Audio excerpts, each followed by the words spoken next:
Why? How did you adopt these opinions that people find so controversial?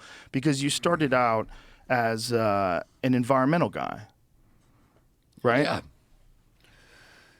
Yeah, and I'll say one thing about that book is that it is depressing to read, and like my wife could not read it. She was going to read it out of loyalty to me, and I just said you can't do that because it would have depressed her so much, you know. And I'm not, this is not a good advertisement for this book, but it's, you know, there's so much about documentation of corruption and, you know, the sort of brutality towards children, and I didn't want her reading that. Her life is about making people laugh, making people joyful, you know, which is its own contribution to kind of global health. You know, people who can make you laugh are doing something for you that is going to probably extend your lifetime. You look at, you know, I look at Norman Lear, you know, who's like 96 years old or whatever, and he's look like 50, and Carl Reiner and all these people who, you know,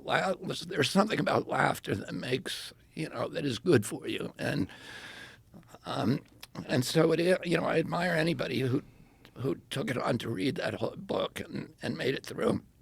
I was, you know, kind of one of the leading environmentalists in the country.